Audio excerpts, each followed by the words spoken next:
Hello friends, तो आज मैं आप सब लोगों के लिए बरीड हट की एपिसोड नंबर 5 लेकर आई हूँ। तो चलिए बिना देर किए एक्सप्लेनेशन को स्टार्ट करते हैं।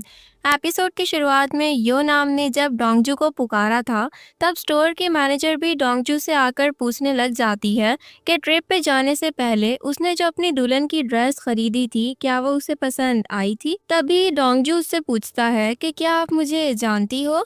यो नाम भी इस बात पर हैरान होती है, मगर हु चियोल उसका गिरेबान पकड़ लेता है और उसको नाटक बंद करने को बोल देता है।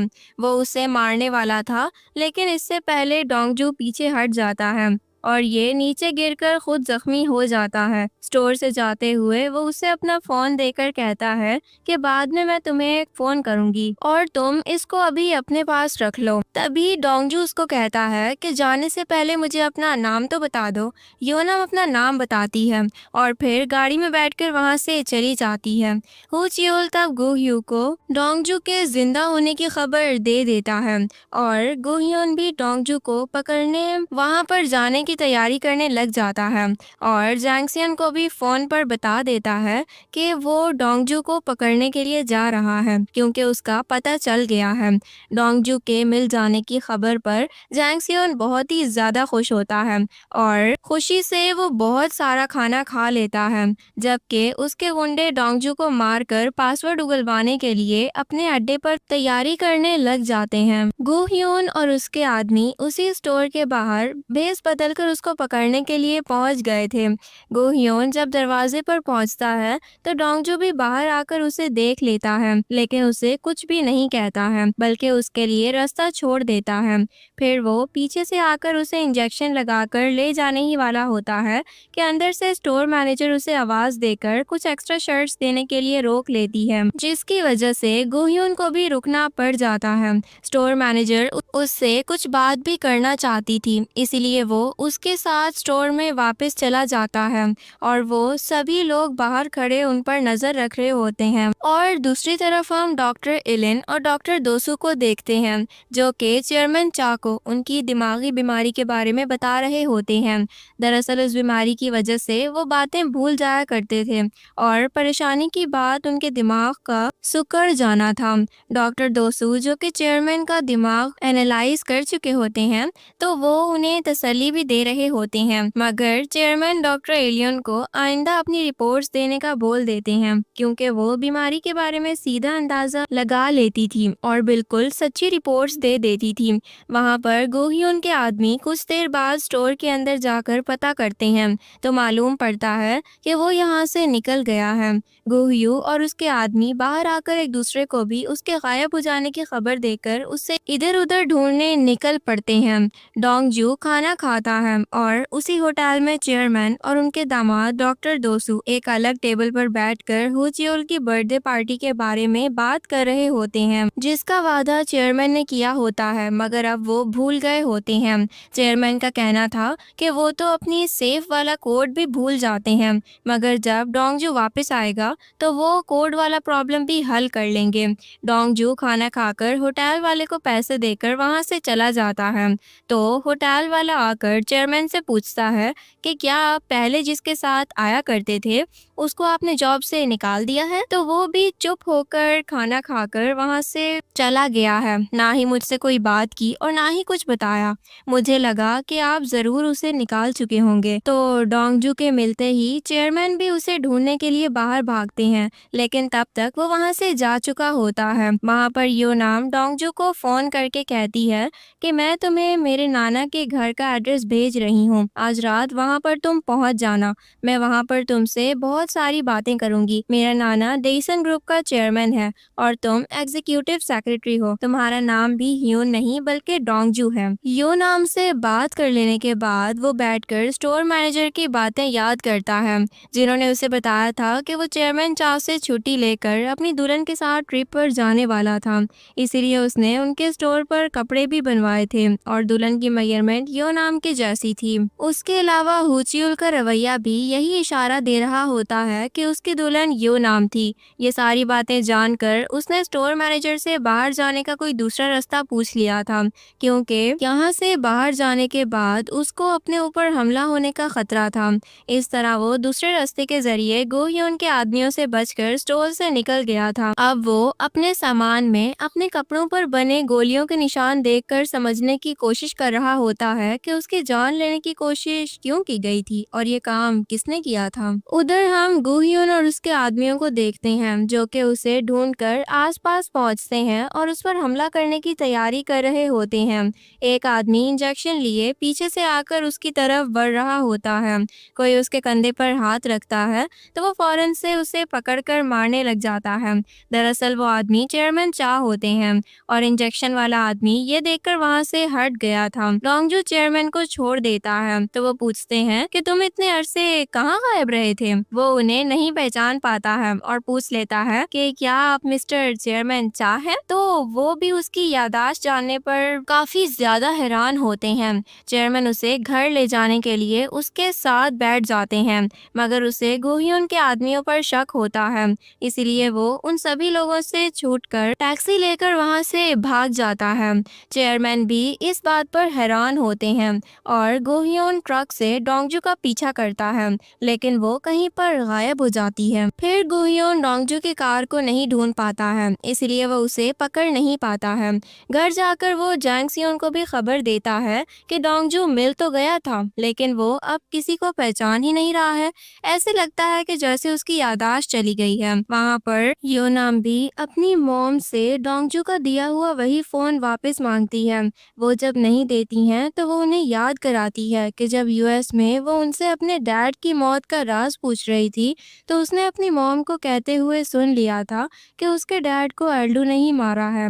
वो उस बारे में सब कुछ जानती है, लेकिन वो उस बात को योनाम की गलतफहमी करार दे रही थी, जबकि योनाम उसे सच जानना चाहती थी। जब उसकी मॉम ये बात सुन लेती हैं तो वो फोन एल्डू से जाकर ले लेने को बोल देती हैं और कहती हैं कि वो अब शादीशुदा है तो उसे अपने हस्बैंड हीचियोल पर ही ध्यान रखना चाहिए और डोंगजू से राब्ता भी नहीं करना चाहिए। इस पर वो भी उन्हें कह देती है कि भले ही मैं डोंगजू से कितना ही प्यार करती हूँ, लेकिन कभी भी हुईचियोल को आपकी तरह जान से नहीं मारूंगी। मुझ में और आप में बहुत ही ज्यादा फर्क है। अब वो जानकर बहुत रिग्रेट फील करती हैं और दूसरी तरफ वो एल्डो के पास जाती है और उससे डोंगजू का दिया हुआ वही फोन मांगती है और उधर एल्डो भी यही चाहता था कि किसी तरह उसको डोंगजू के बारे में सब कुछ पता चल सके, इसलिए वो उसको फोन लौटा देता है।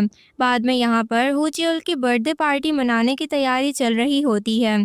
चेयरमैन घर वापस आकर हुचियोल को जख्मी देखकर कहते हैं कि क्या तुम फिर से योनाम से मार खाकर आए हो? हमें शिकायत लगाने आए हो? तुम ना अपने मामले घर पर सुलझाया करो और अभी के अभी ना तुम यहाँ से चले जाओ। तभी चेयरमैन को तैयारियां देखकर याद आता है कि उन्होंने तो खुद उसे बर्थडे पार्टी दी थी, इसीलिए वो बोल देते हैं कि मैं तो मजाक कर रहा था, मैं भूला नहीं था कि आज तुम्हारी बर्थडे है। वहीं पर दूसरी तरफ हम जैंग सियोन को देखते हैं जो कि एल्डू को कॉल पर कह रहा होता है कि डोंगजू के बारे में इन्वेस्टिगेट करो, हो सकता है कि वो याददाश्त चले जाने का नाटक कर रहा हो। तुम्हें अब और भी ज्यादा चौकन्ना रहना होगा, कहीं ऐसा ना हो कि वो तुम पर अचानक ही हमला कर दे, क्योंकि गोलियां तो उससे तुमने ही मारी थी ना। ये सुनकर एल्डू भी परेशान हो जाता है। दूसरी तरफ डोंगजू उस इंसान को ढूंढने की बहुत कोशिश कर रहा होता है जिसने उसको गोलियां मारी थी, क्योंकि उसे अपने कातिल का चेहरा तो थोड़ा थोड़ा याद आ जाता है और उस दिन एल्डू को भी पानी से बाहर निकालते हुए उसका चेहरा देखकर वो घबरा गया था जब उसे अपने कातिल की झलक उसमें नजर आई थी। फिर वो योनाम को फोन करके बताता है कि वो आज चेयरमैन से मिला था, लेकिन वहां से भाग गया था क्योंकि फिलहाल वो किसी पर भी भरोसा नहीं करना चाहता है, खास तौर पर डेसन ग्रुप के प्रेसिडेंट एल्डू पर। तभी योनाम कहती है कि हाँ, मुझे भी यही लगता था कि तुम्हें मरवाने की कोशिश एक वही इंसान कर सकता है, लेकिन वो तो मुझसे बार बार तुम्हारे लौटने की खबर पूछते रहे हैं। भला कोई कातिल भी किसी को मार कर वापस लौटने के लिए इतना बेताब हो सकता है? डोंगजू डोंगजू भी उससे बात कर लेने के बाद उस घर में वापस आ जाता है और सभी लोग उसे देखकर बहुत हैरान हो जाते हैं। वो सबको अपना नाम सियोन्यू बताता है और फिर उन सबको हेलो भी बोलता है। तो चेयरमैन कहते हैं कि तुम बिल्कुल सही वक्त पर आए हो, अब पार्टी में तुम भी बैठ जाओ। वो सबके साथ ही बैठा हुआ होता है और वो लोग उससे पूछ रहे होते हैं। तभी हम ताहुन को देखते हैं जो कि पूछता है कि तुम्हारा नाम तो डोंगजू नहीं था, फिर तुम खुद को सियोन्यून क्यों कह रहे हो? तो ये नाम सुनकर केक लाती हुई सेक्रेटरी गोंग भी वहीं पर रुककर देखने लग जाती है। डोंगजू बताता है कि हादसे के बाद उसे सिर्फ यही नाम याद है। सभी लोग हैरान होते हैं और पूछते हैं कि अच्छा, तो क्या याद है तुम्हें, और ये बताओ कि क्या तुम्हारी याददाश्त चली गई है? सेक्रेटरी गोंग वो नाम सुनने की वजह से बेदिहानी में ही केक गिरा देती है। सभी लोग उसी तरफ देखने लग जाते हैं और उन्हें आराम करने के लिए भेज देते हैं क्योंकि उनकी तबीयत ठीक नहीं लग रही थी। उसके बाद डोंगजू यूनाम को उसका फोन भी वापस कर देता है और चेयरमैन के साथ बात करने के लिए चला जाता है। डॉक्टर डोसू उसे उसकी याददाश्त के बारे में सवाल करते हैं कि उसे क्या क्या याद है और उसे अब तक कोई नई बात याद आई या फिर नहीं। तो वो बताता है कि उसे सिर्फ छोटी छोटी झलकियां ही याद आती हैं। चेयरमैन डॉक्टर डोसू को डोंगजू को हॉस्पिटल में दाखिल करके उसका फुल इलाज करवाने के लिए कह देते हैं। उसके बाद एल्डू कॉल करके जैंग सियोन को बताता है कि डोंगजू को देखकर लगता नहीं कि वो नाटक कर रहा है। उसने मुझे डूबने से भी बचाया था। अगर वो मुझे पहचान लेता तो मुझे मरने के लिए वहीं पर छोड़ सकता था। जरूर उसकी याददाश्त ही मिट गई है। इधर हम मॉम को देखते हैं जो कि सेक्रेटरी गोंग से आकर पूछती हैं कि क्या वो सियोन्यू का नाम सुनकर चकरा गई थी। तो वो कहती है कि बस ये बुढ़ापे का असर है, वरना सियोन्यू तो बहुत सारे लोगों का नाम होता है, तो मैं क्यों ऐसा करूंगी। मॉम कहती हैं कि आपने ठीक कहा, वैसे भी वो बच्चा अब जिंदा नहीं रहा है। बाद में डोंगजू को हॉस्पिटल में दाखिल करवा दिया गया होता है और कोई आदमी उसके साथ उसके सोते हुए उसे देख रहा होता है। वो दरअसल जैंग सियोन होता है जो डोंगजू की हालत को नाटक समझकर उसे यहाँ से ले जाकर उससे पासवर्ड उगलवाना चाहता था। तभी डोंगजू उठ जाता है और डरकर पूछता है कि आप कौन हैं? तो वो बताता है कि मैं मिस्टर जैंग सियोन हूँ, तुम तो मुझे भी भूल गए हो। तभी चेयरमैन और डॉक्टर इलियन अंदर आ जाते हैं। तो वो कहने लगते हैं कि मुझे भी तुम्हारे होनहार लड़के डोंगजू की इस हालत का सुनकर बहुत अफसोस हुआ है, तो मैं इसकी खैरियत पूछने के लिए ही यहाँ पर आया था। डॉक्टर इलियन देखती हैं कि डोंगजू परेशान हो रहा है, इसीलिए वो उन दोनों को पेशेंट को अकेला छोड़कर बाहर जाकर इंतजार करने को बोल देती हैं। तभी जैंग सियोन जाते जाते कह देता है कि ख्याल कीजिएगा, ऐसा ना हो कि आपके मरीज की याददाश्त वापस आ चुकी हो और वो सिर्फ बहाने बना रहा हो। ये कहकर वो वहाँ से चला जाता है। डॉक्टर इलियन डोंगजू को बताती हैं कि उसे ब्रेन वेव और बाकी टेस्ट के लिए अभी यहाँ रखा जाएगा। वो कहती हैं कि आपकी याददाश्त का जाना आपके दिमाग का तरीका भी हो सकता है कि वो पास्ट की सारी तकलीफों को बिल्कुल बंद कर दे। अगर आप याददाश्त जाने का नाटक भी कर रहे हैं तब भी आपका इलाज जरूरी है और आपको ट्रीटमेंट की भी बहुत जरूरत है। बहरहाल अगले दिन यो नाम सिस्टर एंग्लिस से मिलने के लिए जाती है जिन्होंने ही डोंगजू को पालकर बड़ा किया था। वो चाहती थी कि वो डोंगजू की याददाश्त वापस लाने में उनकी मदद करें। सिस्टर एंग्नेस बताती हैं कि डोंगजू की याददाश्त बचपन में भी ऐसे एक बार खो गई थी और तब भी उसे सिर्फ अपना नाम ही याद था। यो नाम बताती है कि अब की बार तो उसे अपना नाम भी याद नहीं है और वो खुद को सियोन्यू ही कहकर पुकार रहा है। यो नाम फोन करके ये बातें चेयरमैन को भी बता देती है। तो वो एल्डू को भी बताते हैं कि डोंगजू को पालने वाली नन ने बताया था कि बचपन में भी उसकी याददाश्त चली गई थी, इसीलिए इसका क्या बनेगा अगर वो हर बार सदमे में आकर अपनी याददाश्त ही खो बैठा। वो इतना भी मजबूत नहीं है जितना वो दिखता है। उसके बाद एल्डू सवाल करता है कि अगर उसकी याददाश्त नहीं लौटी तो फिर आप अपनी सेफ को कैसे खोलेंगे। तो चेयरमैन कहते हैं कि उसके अलावा सेफ को खोलने के लिए इतने जोर के धमाके की जरूरत पड़ेगी जाएगी कि पूरी की पूरी बिल्डिंग ही उड़ जाएगी। वहाँ दूसरी तरफ हॉस्पिटल में ब्रेन वेव टेस्ट के लिए डॉक्टर इलियन डोंगजू को स्ट्रेचर पर लिटाकर भेज रही होती हैं कि तब डैंग सियोन का आदमी, जो हॉस्पिटल के स्टाफ का लिबास में होता है, वो अचानक से इंजेक्शन लगाकर उसे बेहोश कर देता है। डोंगजू बहुत मचलता है, लेकिन डॉक्टर एलियन को पता ही नहीं चलता कि उसे अगवा कर लिया गया है और वो बेहोश भी हो चुका था और वहाँ से अब जा चुका है। और कुछ ही देर बाद वो उस आदमी से मिलती हैं जो कि डोंगजू को लेने के लिए आया हुआ था। ये देखकर वो समझ जाती हैं कि डोंगजू हॉस्पिटल स्टाफ में से किसी के साथ नहीं गया है, बल्कि उसको कोई किडनैप करके ले गया है, और तभी वो काफी परेशान हो जाती हैं। दूसरी तरफ वो लोग डोंगजू को व्हीलचेयर पर बिठाकर गाड़ी में डालकर ले जा रहे होते हैं, जबकि यो नाम सिस्टर एंगेनिस के साथ उस हॉस्पिटल के अंदर जा रही होती है और वो उस गाड़ी को देखकर रुक गई थी।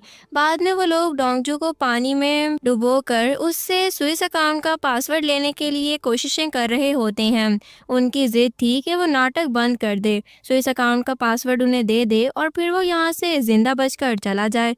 लेकिन डोंगजू फिलहाल बस तड़प रहा होता है और उसे कुछ भी समझ नहीं आ रहा था कि ये सब कुछ क्या हो रहा है। इतने में उसे कुछ समझ आता है और फिर इसी सीन पर यह एपिसोड यहीं एंड हो जाती है। डियर फ्रेंड्स, कैसी लगी आपको मेरी आज की एक्सप्लेनेशन? मुझे कमेंट सेक्शन में जरूर बताइएगा। वीडियो को लाइक और चैनल को सब्सक्राइब करना मत भूलिएगा। मिलती हूँ मैं आपसे एपिसोड नंबर 6 में। तब तक के लिए bye bye, take care and thanks for watching.